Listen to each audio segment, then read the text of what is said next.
Hi everybody, it's Misty from Adamson Equestrian. Today we're at Legacy Farm in Noblesville, Indiana with Ken Levy. He's going to take us on a barn tour, so stick around.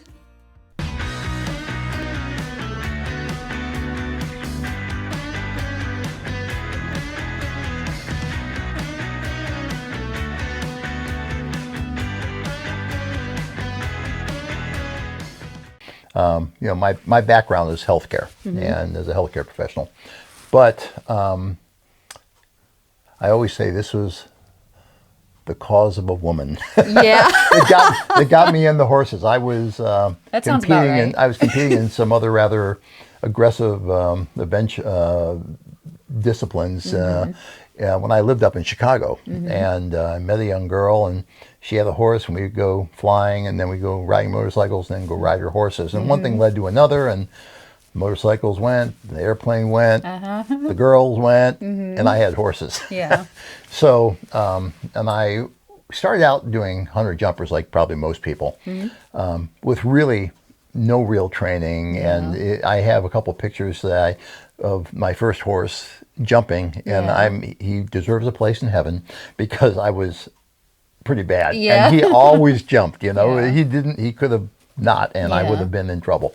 But then I decided to try eventing because it was much more of a adrenaline sport. Yeah, very cool. And so I started eventing, and I evented through a pretty high level, was very successful with a number of different horses.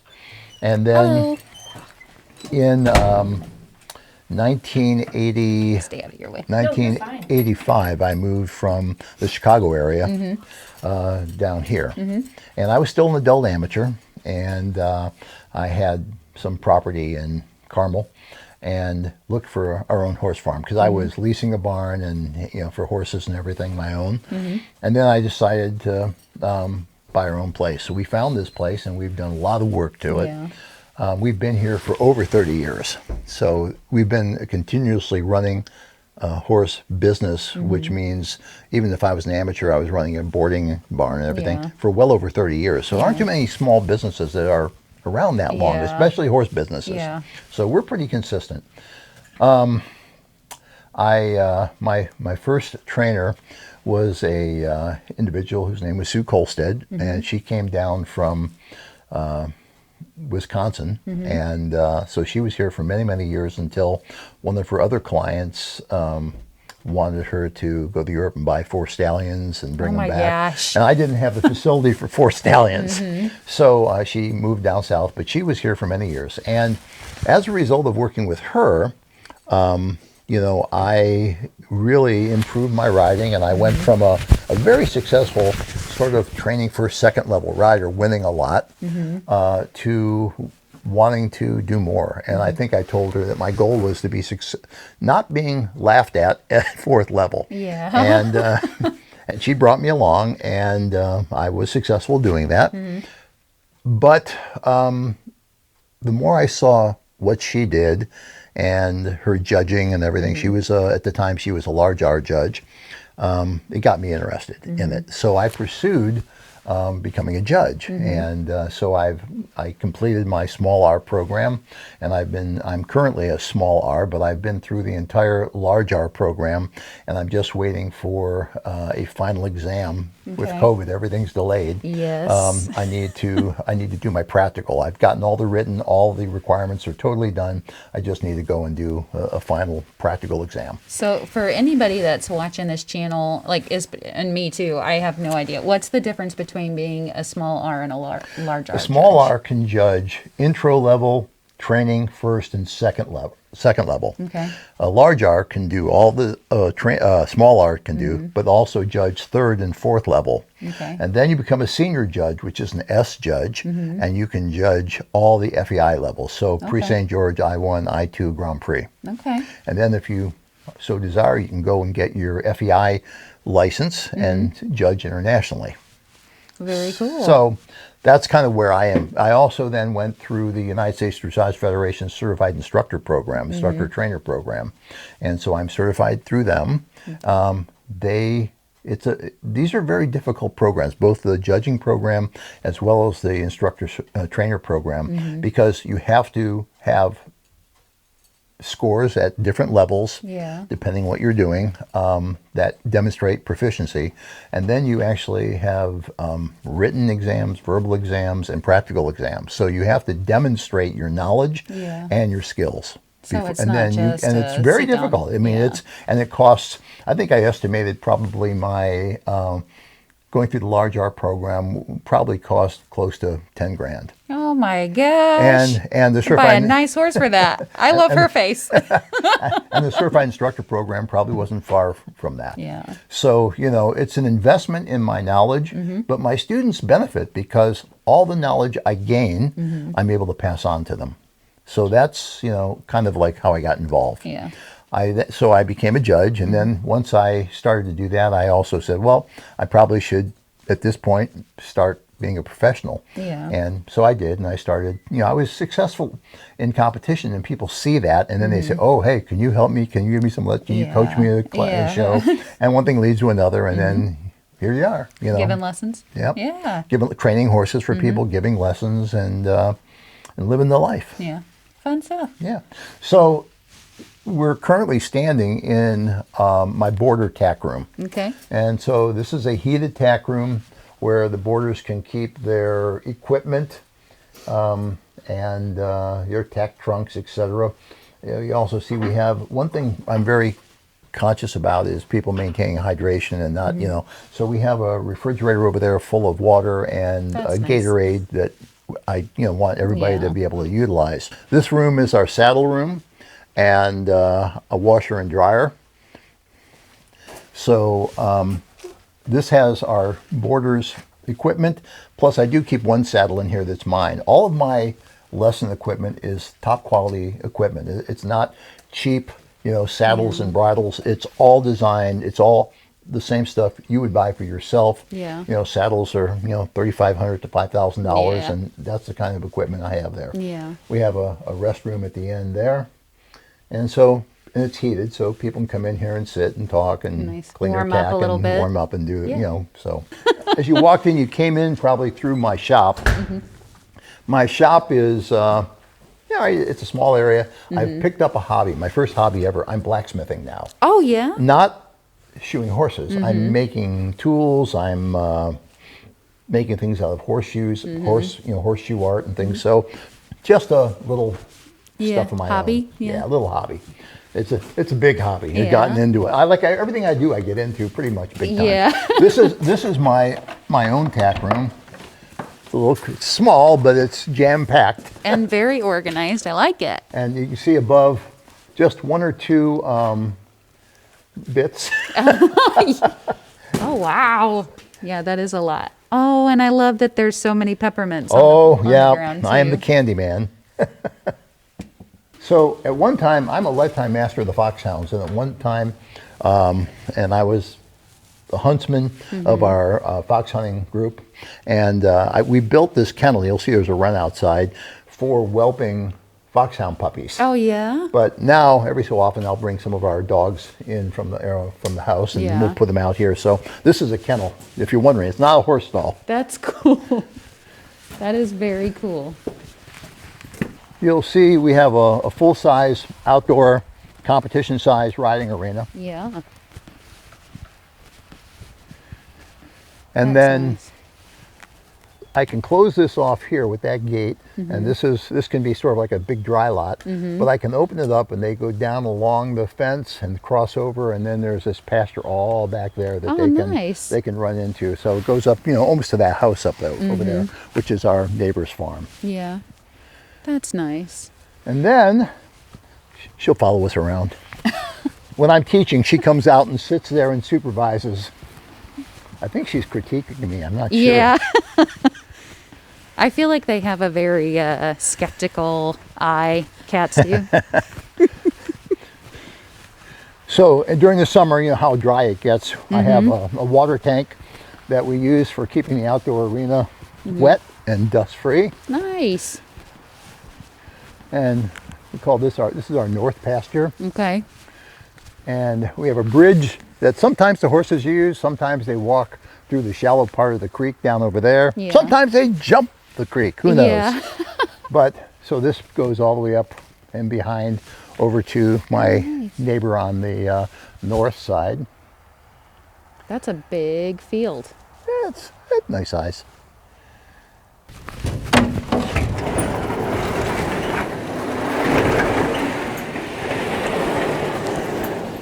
Nice. So this is our, when we moved here, Sorry, let me get out of the way. this was an indoor arena. Yeah. With no stalls there, and actually there was 2 stalls there, and all this was open. And then so what we did was I turned it into the equipment storage, hay storage, and then we have 4 stalls. Hi, babies. So these are some of the retired boys. Yeah. This is a big Westphalian. He's fully retired. Honey. We got him for the client when he was 18 months. And unfortunately, I mean, he's in his 20s now, 20-something. And unfortunately, he has a injured right suspensory, so he can't be ridden. But he's happy here. Yeah. This is actually a school horse. He's a relatively, young Hanoverian. He's a wonderful horse for lunging, and he's an excellent school horse. Yeah. He never does anything wrong, but if you don't, and he knows all the way through second level quite well. But if you do it wrong, he won't do it. Yeah. And if you do it right, he'll do it right. Well, that's good that he's not just so automatic that he lets you cheat, so you don't actually learn. This is one of my retired school horses. This is Apollo, and he's in his mid-20s, and he is fully retired. I found him actually a rescue up in Michigan. Yeah. And he was an open jumper for years, and he just needed a new home, and I got him. I had to retrain him. And he was, again, a great school horse, a good lunging horse, but because of all the jumping, he's really pretty arthritic and everything. Yeah. So he's just retired. He's really good with other horses. We can turn him out with anybody and what have you. Yeah. And this horse here is owned by one of my clients. He's an older thoroughbred. Again, a jumping career, but he's fully retired. He's just, kind of... A lot of times when they over jump these horses, they just use them up and wear them up. Yeah. And he's, to the point where it's time for him to retire. Yeah. Same people who own him also own the young horse that I was telling you about earlier. Yeah. So, and then, like I said, equipment and hay storage. I love all the wood. It's very pretty. Out front, we have separate turnout paddocks that we can turn horses out.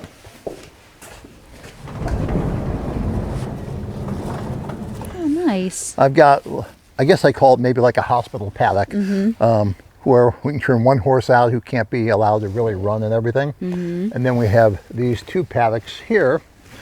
They can be opened up with the gate and turned into one big one. Yeah. But when the weather's really bad, we can turn them out here instead of putting them out in the pasture where they'll dig up a pasture and dig holes, and then they freeze and then the horses get hurt. So this is designed just to let horses get out without, really the risk of hurting themselves and everything. So we'll put hay out here. Sometimes we'll put round bales out. We have round bale feeders, and we can put them out here. Nice. So, yeah, it just serves a really nice purpose. Most of these horses are client horses. This is a Dutch warm blood, and this one here is, you saw the young woman in the tack room. Yeah. He has just celebrated his 1-year anniversary of coming coming to the States from Holland. So he is gorgeous. That's Hassa. He's a Frisian. Yeah, my ultimate favorite. So if she comes by and she notices that her horse is gone, tell her not to be too worried about it. And then this is an imported Danish horse. This is my horse. This is an imported Hanoverian. He was imported from Germany. Hello, Delenzo. Hello, big guy. So while you were in Germany, did you learn very much German? Oh, I spoke it before. Yeah? Yeah. We're learning a little bit. Because I was working at the time for a German company, so it helps. You kind of had to know how to communicate, right? Yeah, it does help. This is the young. Hello, Hello, sweetie. This is the young horse, the 3-year-old that I was telling you about. Huge. All of these horses are ginormous. We've got like, my horse is 15-1. Well, he is 16 and a half. Yeah. He'll And be it's probably still he'll end up a growing. little bigger than that. Yeah. Not much, but a little bigger. But it knows it. He had his second lesson yesterday on free jumping and of a jumping chute. Oh, fun. And this guy here, this is my retired Grand Prix horse. This is Laramie. His mom was on the U.S. Olympic team. Yeah. Hi, son. That's some great Hi, on sweet his boy. face. You're such a good boy. Yes, you are. I've had him since he was 2 Yeah. and trained him myself. Is he, so he's still working? Or Oh, is yeah. Yeah. Yeah. He's sound and, He's like, give me some peppermints, lady. yeah. Oh, he says, I just like to be rubbed and loved. He's like a dog. Yeah. He will follow me around, and so these are our horses. If somebody comes in to take a lesson, like say somebody has a horse, like for instance, say if I wanted to take jumping lessons or I wanted to take dressage lessons, would I have to have a horse here or bring a horse here? Or could I use one of your horses? No, to that's, lesson? well, I do offer lessons on Okay. my horses. Okay. Depending on your skill level. I would use Jen if you're like a beginner. Like I have, every Sunday I have she just became 12, a 12-year-old that I'm teaching the ride. And then if you're a little better, you can still ride him because he's good. Yeah. Delenzo, who I showed you, imported from Germany, he's good through a 3rd level. He knows all the 3rd level movements and Yeah. everything. He can do flying changes and all that. And then if you're a relatively really good rider and you want to practice on more upper level movements, I can put you on Laramie. Okay. Okay. So Laramie doesn't get a lot of work, you know. Yeah. Unfortunately, it's like the cobbler's children, you know. he probably gets the least amount of attention, which he's pretty happy with that, Yeah. you know. We also use one of these jet heaters. That's When the nice. horses are worked, we turn this on and blows on them and it dries them off fast. We nice. body clip the horses in work, and they really like this hot, once they get used to the noise, which is like no time, Yeah. they really like the hot air blowing on them, and Yeah. it dries them off so they don't stand, you know, for hours trying to cool down. Yeah. This is a horse. This is a woman who owns this horse is also a professional. She's one of my students, and she has her own farm, but she keeps him here and takes lessons on him and training, and we work with him. So he's a nice boy. He's a Frisian cross. Yeah. He's huge. Hey, Shock. He's a good boy. Oh, we had a shock. This is our wash stall. We have hot and cold running water in here, so it's really nice. You know, you can in the fall you can use hot water. In the summer you can bathe them with hot water and everything like that. So it just makes it kind of nice. And even during the winter, if we want hot water out here, we have it. Yeah. Yeah, that is. And then nice. this was what I called my training stall. But right now, one of my horses, this is another one of my lesson horses. This is Tommy. And Tommy's about 30 years old. He still is a really nice mover, and he's a very kind horse. But he's kind of retired. Yeah. So this leads us to our indoor arena. Oh, wow. It's big. Well, it could be bigger. This is a standard, what I call a small dressage ring, Yeah. 20 by 40 meters. We have automatic watering system overhead. You can see nice. the system there. In fact, one of them got frozen and broke. So I just took that off today. I'll repair that one. Yeah. The footing is rubber and sand. Nice. So it's it's kind of nice. Again, I can teach jumping. I know how to teach jumping, but it's not my specialty really. But one of the young horses that one of my clients brought, that they bought as a baby and then brought him here. Not only did we put him under saddle and teach him and everything, but then the owner's daughter, who's quite a good and talented rider, she really she likes jumping, and so we actually taught the horse to jump and Yeah. work with her, and so he jumped. I have like a bunch of standards in the corner there, and a lot of poles, but we can use, I set these up for a lot of times for the dressage horses for helping them with impulsion and helping them activate their hindquarters and work on strengthening and balancing by setting up jumping chutes. So we'll close the door and we can start out by lunging them over the jump, and then we'll take it off and set up a series of jumps and just let them canter around and jump through it. And it really, I think they enjoy it, but it's also physically good for them. So we use a lot of those tools. I also teach natural horsemanship. So I worked with Clinton Anderson when he was here in Ohio, and they contacted me and asked if I would be willing to do some television shows with him. He's on the RFD TV, I think. And so I did 3 shows with him. And so I really like his techniques, and most of the natural horsemanship guys do the same things. They have different terminology a little bit. Some of them are a little more humorous than others, but effectively it's kind of all the same stuff. But it's very good at teaching a horse respect, especially young horses that really need to know their place. And also for riders who are a little timid, it helps them develop that proper relationship with their horse.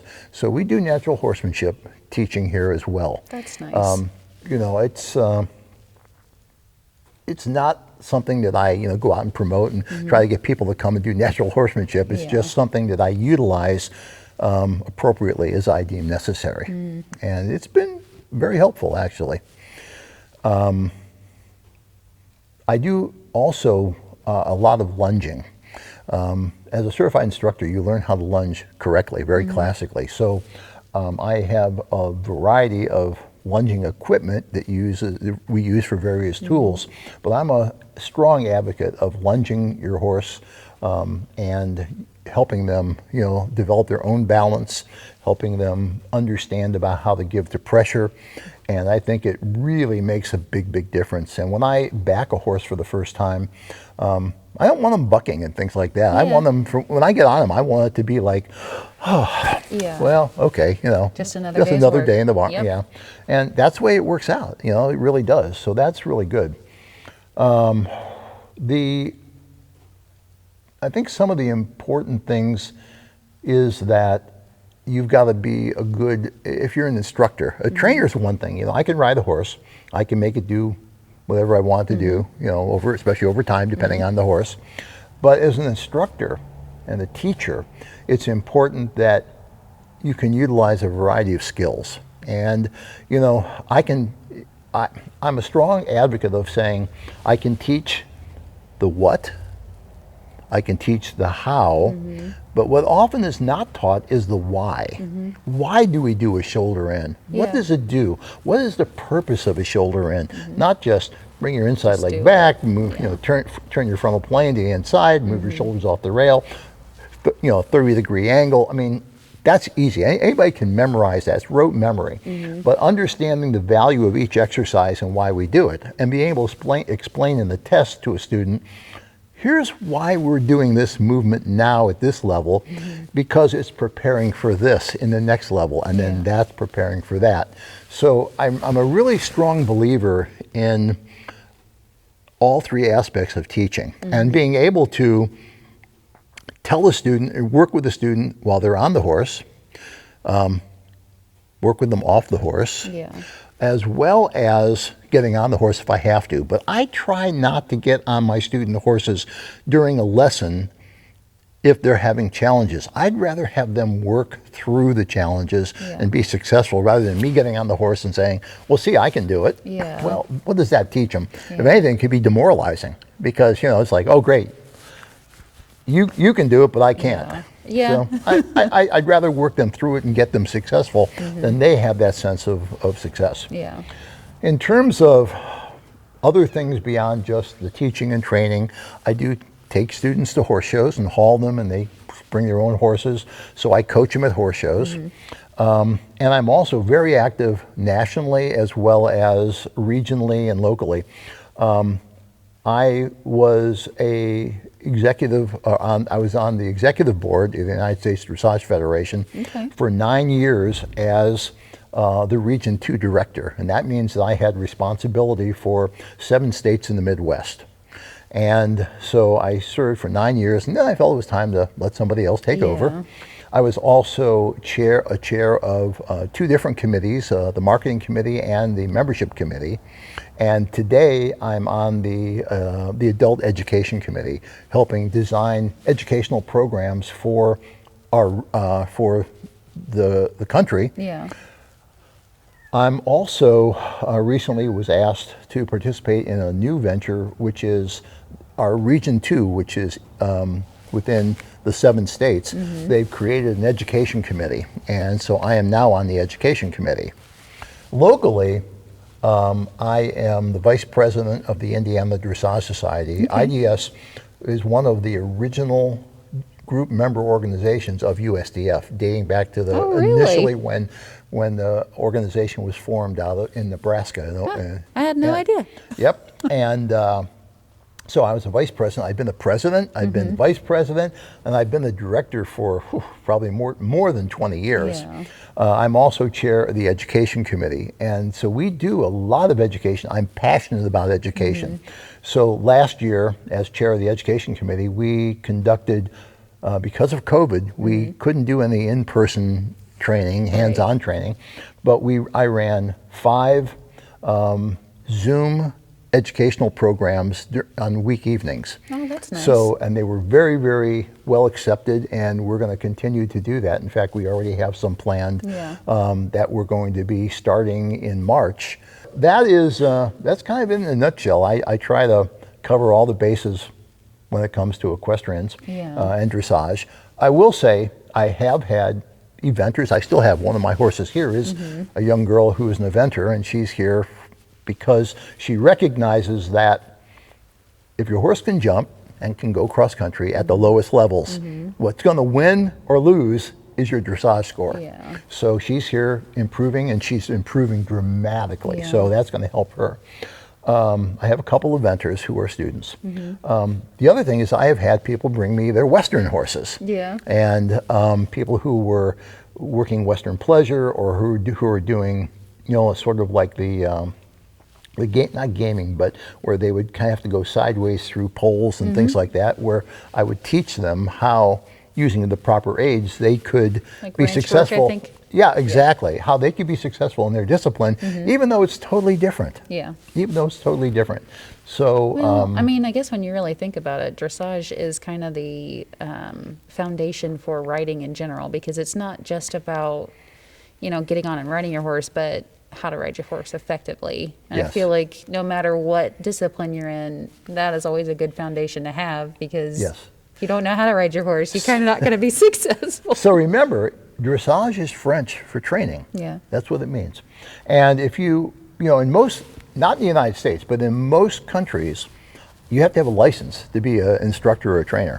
You actually, it's like being a doctor and not not having a license and trying to practice. You go to jail. Yeah. So in Germany and the UK and Holland and That's why Denmark all those and really Sweden. awesome riders. they all in Germany. There's a place called in northern Germany, Vorndorf. It's a university, and the same way in Sweden, it's called Flinga, where you go to college, you go to school, and you teach you horsemanship, the horse care, barn management, but you start, of course, with dressage, but then they also teach jumping and everything, and then you go out and you do a apprenticeship, and you come back and you get your lowest level, and then you work your way up. U.S., anybody can say they're a trainer. Yeah. Anybody. And unfortunately, being a good rider doesn't mean you can train a horse, right? Being a good trainer doesn't mean you can teach. I know some people who are really good trainers, but they just don't play well with people, And or they can only teach one specific way. I feel like everybody learns in a different way. They do. Somebody might be visual, and somebody else might. That's what I was explaining earlier about how I teach. I can ride. I can explain it. So I think I wish the U.S. Now we do have that certified instructor program, but it's not mandatory. Again, I mentioned I've gone through the program because it benefits me both as a rider, as an instructor, and as a trainer. But very honestly, it's not something that you can charge more for. Yeah. It's just that it makes my job more correct. It makes my students, I think, better More riders successful. and and better horse people. It's not just about being a better rider. It's about being a better horse person. And most of my students are women. You know, dressage, the USDF has about 30,000 members, of which more than 95% are female. Yeah, I believe it. And the average age is actually a little older than you might expect. You know, it's closer in the 40s. So a lot of times when you ask people, where did they come from? How did you get into dressage? Yeah. The common thing is, well, I jumped to the point where I realized I could get hurt. Yeah. And I got older and I don't Now want I to fall do off dressage. anymore. Now Yeah. I do dressage. I wish we had more juniors, and I wish we had more young riders. Yeah. We have some, but it's, you know, you see a lot of them in hunter jumpers and in Yeah. eventing because of the adrenaline. It's cool, yeah. Yeah, it is. Yeah. So, but we spend a lot of time and a lot of energy at the national level trying to help educate and train and develop youth. But, you know, we still have a ways to go. Yeah. So that's Legacy Farm. Yeah. And that's it. My wife manages the business. She loves working in the barn. She really does. But we also have barn help during the week. Yeah. But she loves being out here and working with the barn. We treat all of our horses as if they're ours. We don't charge for little extras like, you know, supplements for the horse, holding him for the farrier, or holding him for the vet. You know, it's just what you do. Yeah. And most of our people, you know, they become friends in addition to, you know, what I say, being clients. But we try to do what they would do for their own horse. We, you know, we check them when they come in, make sure they have shoes. You know, I do a lot of things that are just maybe a little unusual. If somebody has a torn blanket, I'll sew it and repair it. Well, that's not unusual. If somebody has broken tack, I do leather repair work, and I can repair tack. Yeah. I just bought my wife a leather sewing machine so she Yeah. can sew more heavy leather for equipment that breaks. Yeah. And we just do it. We don't charge anybody. We just do it because it's, you know. It's like a horse family. It's like a family. Yeah. So that's Legacy Farm. Yeah. I love it. Well, thank you so much for showing us You're around. welcome. I appreciate it. If you want more information about Legacy Farm, or contact Ken. I'll put the information in the description below. Perfect. And happy riding. Great, and thank you. I really appreciate the opportunity to show off our farm and to talk a little bit about what we do. Well, have a great week.